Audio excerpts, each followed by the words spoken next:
in Spell is a curious mashup between the fighting and bullet hell genre. Despite containing attributes of the two most execution-intensive types of games, its simplistic gameplay mechanics present a game that makes sure its players are not too overwhelmed.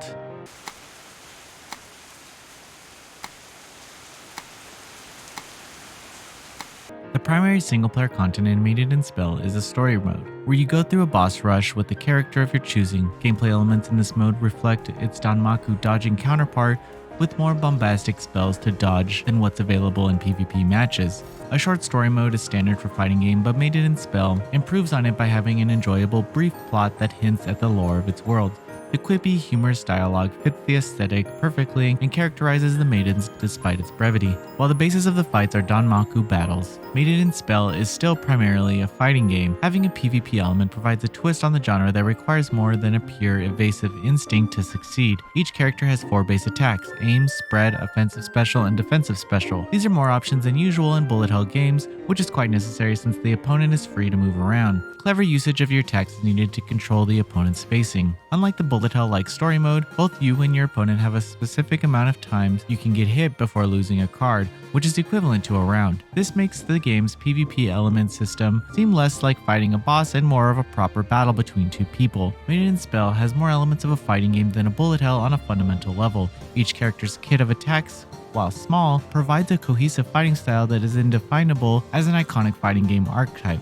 The battles are not as simplistic as the character's meager moveset would suggest. The airborne battles of Maiden in Spell provide a new dimension of movement, meaning that the character's attacks will have to be used both offensively and as a means of controlling the opponent's available movement area. Aimed and spread attacks are simple enough, but offensive and defensive specials are the bastions of the player's skill regarding understanding spacing and fighting game fundamentals. Defensive specials grant temporary invincibility, but in certain positions, even the protective maneuvers can be used to take a card. These special moves have a cooldown time, which adds another layer of complexity when considering when to go for the kill. The training mode offered is notably robust, which is a great boon for any fighting game. Located in the corners of the screen is a data interface that gives you all the details you could want about your attacks. While cooldown and invincibility are standard fare, other meters such as how attacks slow down your movement speed and how long you are locked into a movement direction give supreme knowledge of every aspect you can imagine. While movesets are very simple, there are a ton of facets to each character for fighting game labors to discover. Other standard modes for fighting games include a tutorial, and there's also a challenge mode dubbed True Magnus. The tutorial is short but thankfully addresses how aimed and spread attacks work and how to dodge them, which would be frustrating otherwise. Any direct hit results in taking a round, so there is no lengthy combo learning process to shove into a tutorial either. True Magnus is a collective of singular, fiercely difficult bullet patterns. This appeals to the bullet hell aspect of the game, and while brief, it is a pleasant single-player romp to go through.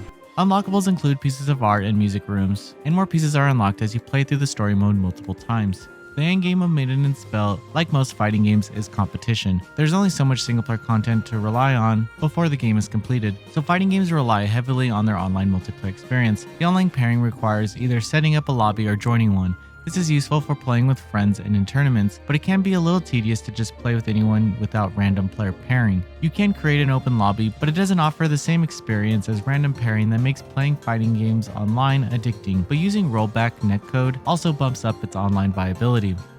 Maiden in Spell manages to take the heart-hammering genres of bullet hell and fighting games and put it into a cutesy, smart parcel. The minimalist movements of each maiden can be learned swiftly, yet have the nuance that fighting game enthusiasts will enjoy mastering. The single-player content is orthodox, but the combination of sly banter between the characters and the unlockable art and music keep it fresh. The online lobby experience is satisfactory, but the lack of a true random player pairing system holds it back a little. Nonetheless, the true feature of Maiden in Spell, its multiplayer gameplay, shines through as a knowledgeable example of what fighting game players like, shipped in a unique bullet hell platform. Noisy Pixel is giving Maiden in Spell an 8 out of 10.